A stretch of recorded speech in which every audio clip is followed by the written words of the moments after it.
Hello, नमस्कार। स्वागत है आप सभी का नीव इंस्टीट्यूट के इस ऑनलाइन प्लेटफॉर्म पर। कैसे हैं आप सभी? आई होप आप सभी अच्छे होंगे। ये क्लास है फिजिक्स की और इस क्लास में आज हम डिस्कस करेंगे, जैसे कि आपको स्क्रीन पे दिख रहा होगा, एमसीक्यू क्वेश्चन को यहाँ पे हम आज डिस्कस करेंगे।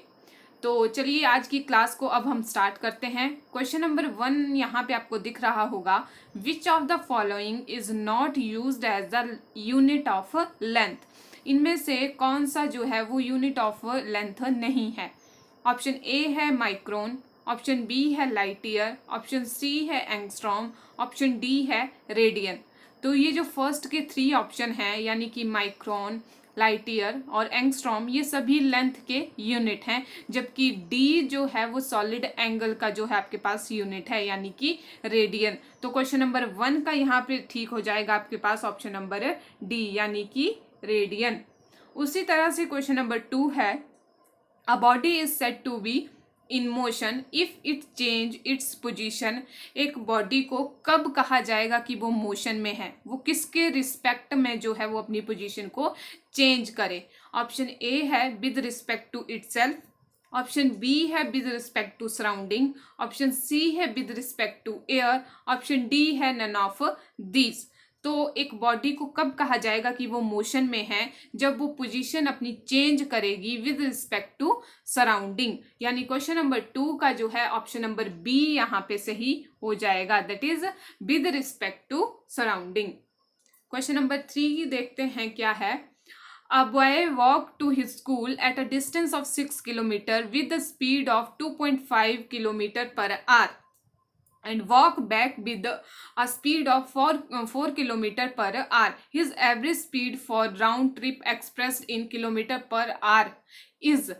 यानी कि हमारे पास यहाँ क्या पूछा गया है? हमारे पास यहाँ पूछा गया है एवरेज स्पीड के बारे में। तो एवरेज स्पीड का फॉर्मूला क्या होता है? Average distance upon average time. तो यहाँ पर आपके पास क्या क्या डाटा है उसका यूज करके जो है हम यहाँ पे एवरेज स्पीड को फाइंड आउट करेंगे। तो सबसे पहले देखिए, जो हमारे पास यहाँ पे स्पीड का जो फॉर्मूला होता है वो क्या होता है? Speed is equal to distance upon time.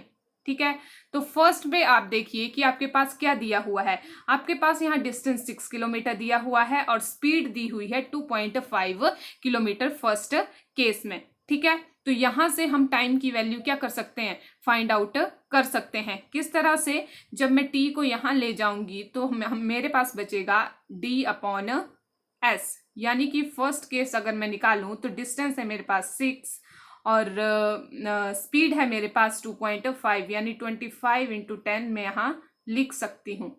25 into 10 में जब यहाँ लिखूंगी तो मेरे पास आएगा इस तरह से, यानी 12/5 मेरे पास यहाँ पे आ जाएगा फर्स्ट केस का। ठीक है, उसी तरह मुझे सेकंड केस का निकालना है। सेकंड केस का क्या है कि जब वो वापस आ रहा है तो वो उसका जो स्पीड है वो 4 किलोमीटर हो जा रही है, जबकि डिस्टेंस सेम रहेगा।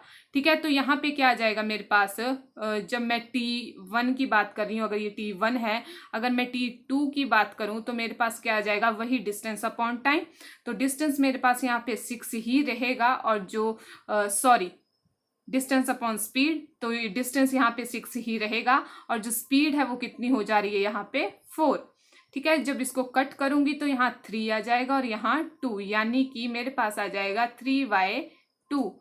तो एक मेरे पास टाइम की वैल्यू आ गई 12/5 और दूसरे टाइम की वैल्यू आ गई मेरे पास 3/2। तो जब मैं इसे नेक्स्ट में आपको करके दिखाती हूँ कि किस तरह होगा। एवरेज स्पीड का जब मैं फॉर्मूला लगाऊंगी यहाँ पे, एवरेज स्पीड का जब मैं फॉर्मूला यहाँ पे लगाऊंगी तो वो क्या होगा? Average distance upon average time. तो हमारे पास एवरेज डिस्टेंस, यानी डिस्टेंस कितना है? 6 आने में 6 जाने में, यानी 12 किलोमीटर हमारे पास डिस्टेंस है टोटल। और अगर मैं टाइम की बात करूं तो टाइम अभी हमने फाइंड आउट किया। फर्स्ट के केस में कितना था? 12/5। ठीक है, और सेकंड के केस में कितना था? 3 क्या था आपके पास? 3/2। ठीक है। जब आप इस इक्वेशन को, ये जो पूरी इक्वेशन आपको दिख रही है 12 अपॉन, और ये नीचे आपको दिख रहा है 12 अपॉन 5 प्लस 3 अपॉन 2, जब इस पूरी इक्वेशन को आप सॉल्व करोगे, जब मैथमेटिकल इसको टर्म को जब आप सॉल्व करोगे, तो आपके पास आंसर आएगा option number C, that is 40 upon 13। कितना? 40 अपॉन 13। तो आई होप अब जो ये कैलकुलेशन है आप इसे सॉल्व कर पाओगे। नेक्स्ट हम देखते हैं, नेक्स्ट क्वेश्चन नंबर 4 है यहाँ पे, substance which reduce friction are called, जो सब्सटेंस जो है फ्रिक्शन को कम कर देते हैं उन सब्सटेंस को क्या कहा जाता है? ऑप्शन ए है सॉल्वेंट, ऑप्शन बी है लुब्रिकेंट, ऑप्शन सी है अब्रेसिव, ऑप्शन डी है एडहेसिव। तो जब मैंने आपको फ्रिक्शन का चैप्टर पढ़ाया था तब मैंने आपको बताया था कि जब फ्रिक्शन को कम करना हो तो हम क्या यूज करते हैं? लुब्रिकेंट। तो यहाँ पर जो है क्वेश्चन नंबर 4 का ऑप्शन नंबर बी जो है करेक्ट हो जाएगा, दैट इज लुब्रिकेंट।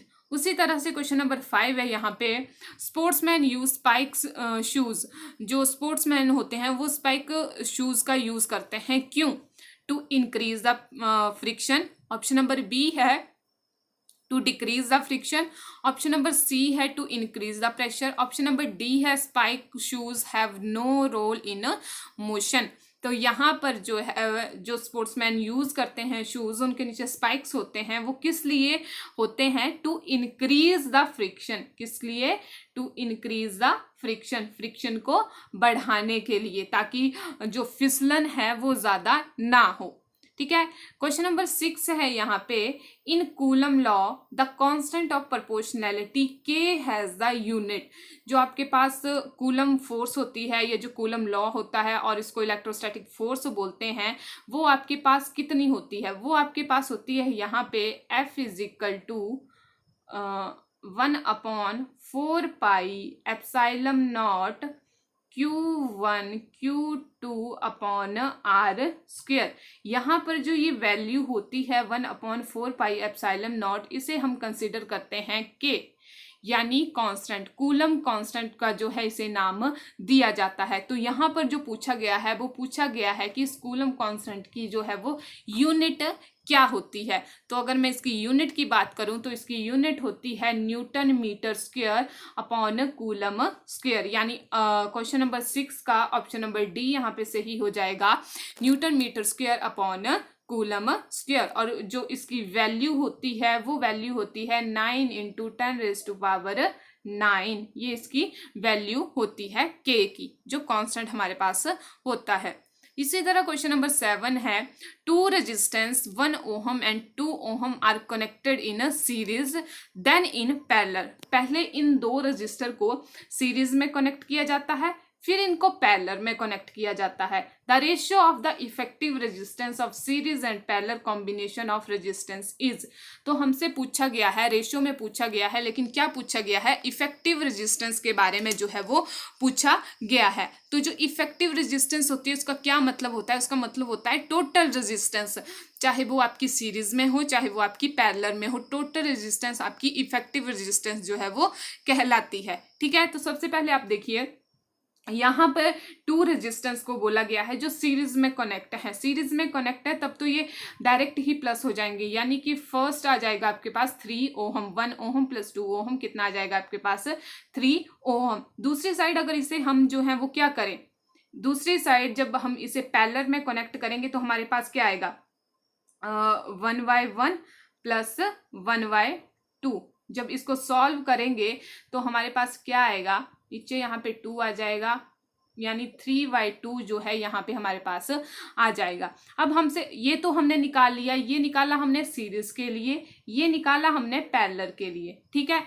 अब हमसे पूछा गया है इफेक्टिव रेजिस्टेंस कितनी होगी। इफेक्टिव रेजिस्टेंस का मतलब है इन दोनों को क्या करना है? हमें प्लस करना है, यानी कि हमें प्लस करना है 3 + 3/2 को। जब हम इसे प्लस करेंगे तो हमारे पास क्या आ जाएगा? 2 6 + 3 यानी कि 9/2, यानी यहाँ पर जो है ऑप्शन नंबर ए जो है वो करेक्ट हो जाएगा। क्वेश्चन नंबर 7 का ऑप्शन नंबर ए जो है यहाँ पे करेक्ट हो जाएगा।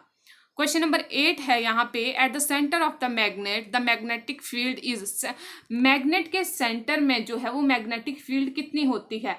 ऑप्शन ए है मैक्सिमम, ऑप्शन बी है मिनिमम, ऑप्शन सी है 0, ऑप्शन डी है सेम एज एट द पोल। तो जो अगर मैं सेंटर की बात करूं, मैग्नेट के सेंटर की बात करूं, तो वहां पर जो है वो मैग्नेटिक फील्ड 0 होती है, यानी ऑप्शन नंबर सी जो है यहाँ पे सही हो जाएगा। मैग्नेट के सेंटर में क्या जो मैग्नेटिक फील्ड होती है वो 0 होती है। मैक्सिमम कहाँ पे होती है? उसके पोल के ऊपर। तो यहाँ क्वेश्चन नंबर 8 का जो है ऑप्शन नंबर सी जो है वो सही हो जाएगा।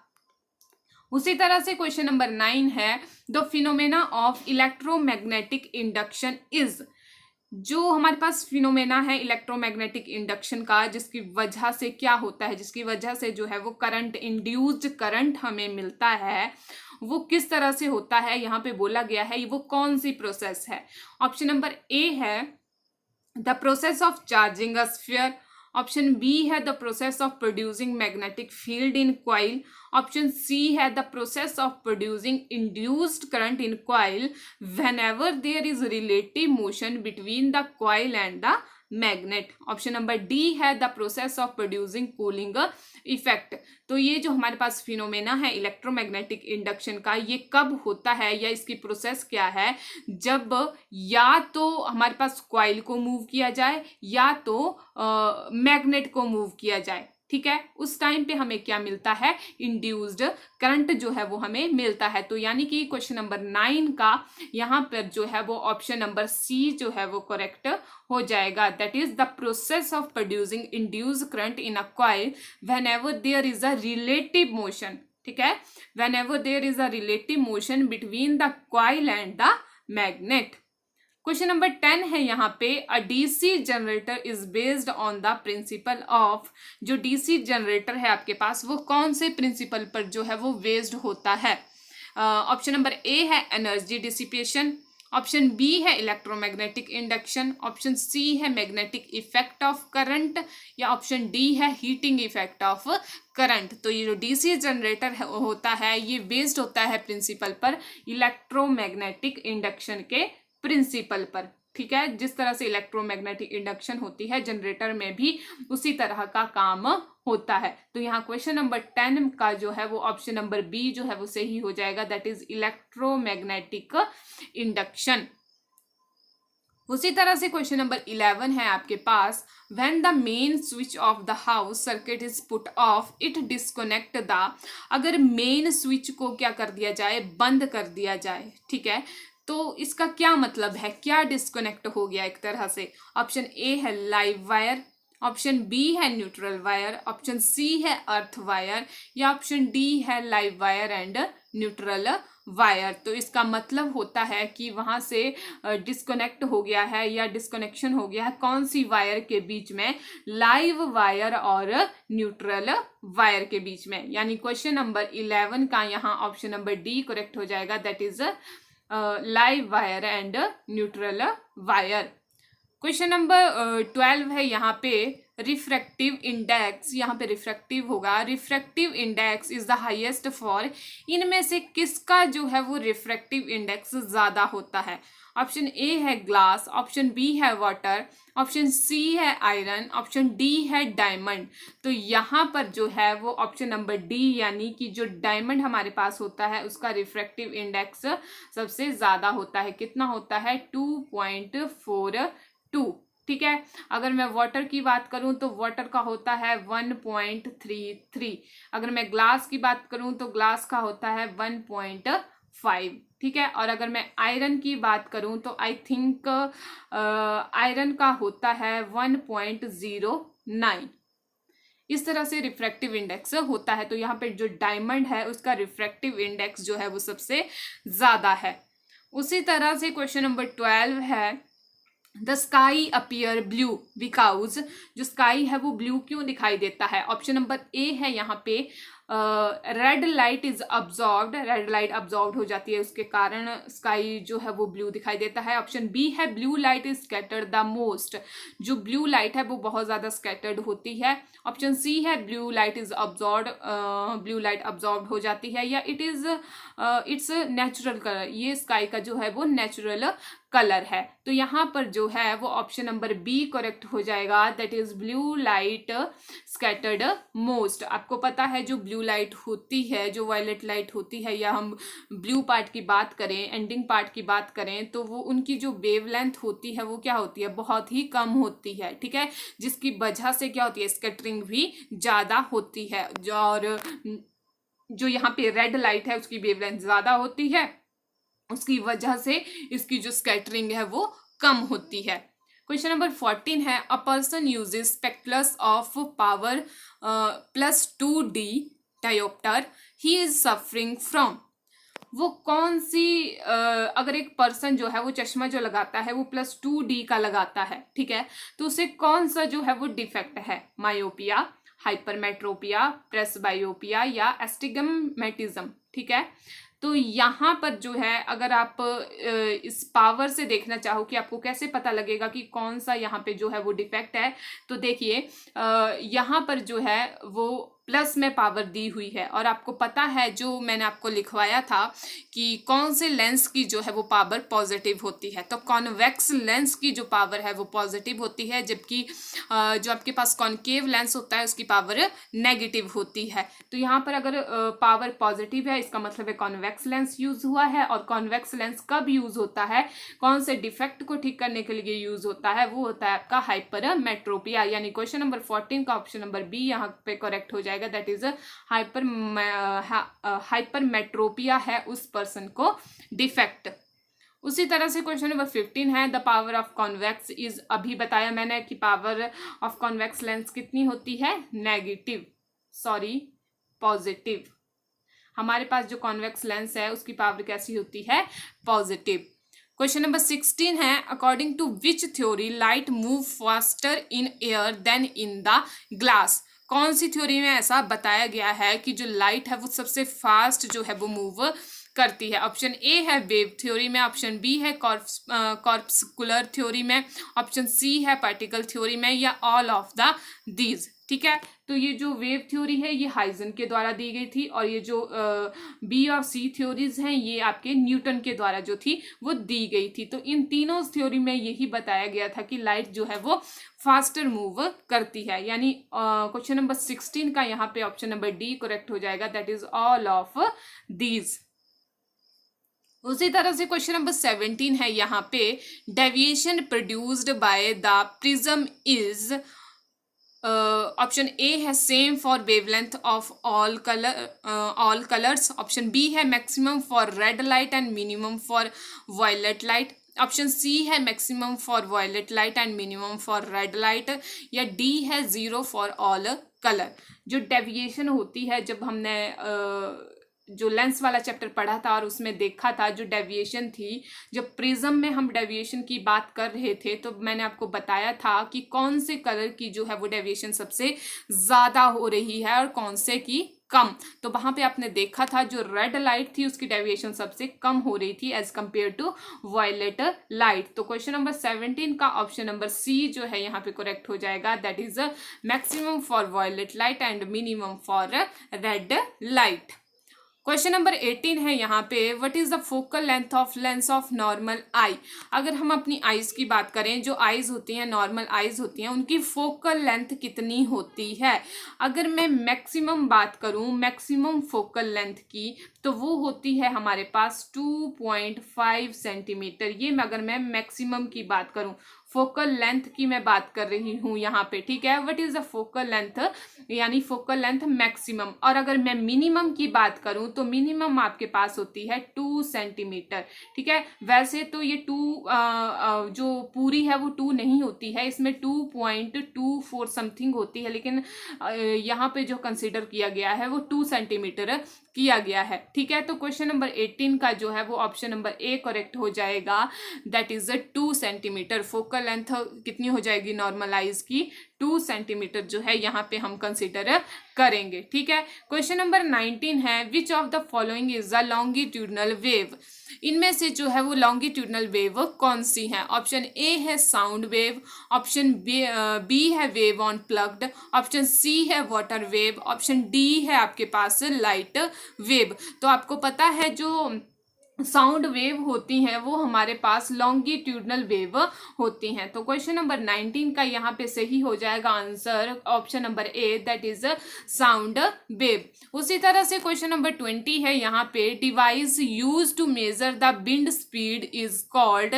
जो डिवाइस जो है वो विंड स्पीड को मेजर करने के लिए यूज होती है, उस डिवाइस का नाम क्या है। ऑप्शन ए है यहाँ पे मोनोमीटर, ऑप्शन बी है यहाँ पे बैरोमीटर, ऑप्शन सी है यहाँ पे हाइग्रोमीटर, ऑप्शन डी है यहाँ पे एनीमोमीटर। ठीक है, तो यहाँ पर जो विंड स्पीड को मेजर करने के लिए यूज होती है डिवाइस, दैट इज एनीमोमीटर। क्या हो जाएगा ऑप्शन नंबर डी यहाँ पे करेक्ट हो जाएगा, दैट इज एनीमोमीटर, जो यूज होती है आपकी विंड स्पीड को मेजर करने के लिए। जो आपके पास बैरोमीटर होता है वो किस लिए यूज होता है। बैरोमीटर आपका यूज होता है एटमॉस्फेरिक प्रेशर को मेजर करने के लिए। ठीक है, हाइग्रोमीटर किस लिए यूज होता है। जो हाइग्रोमीटर यूज्ड होता है आपका, वो यूज होता है आपका ह्यूमिडिटी को मेजर करने के लिए। ठीक है, तो यहाँ क्वेश्चन नंबर 20 का आपके पास ऑप्शन नंबर डी यानी एनीमोमीटर जो है वो सही हो जाएगा। आपके पास जो मोनोमीटर है, मोनोमीटर से हम मेजर कर सकते हैं प्रेशर लिक्विड और गैस का। तो ये थे फिजिक्स के कुछ इंपॉर्टेंट क्वेश्चन जो आपके प्रीवियस ईयर के क्वेश्चन पेपर में आए हुए थे। आई होप ये जो हमने अभी डिस्कशन की वो आपको समझ में आई होगी और आपने जो है साथ साथ में जो है इन क्वेश्चन को सॉल्व किया होगा। तो मिलते हैं अपनी नेक्स्ट वीडियो में, तब तक के लिए thank you, have a nice day.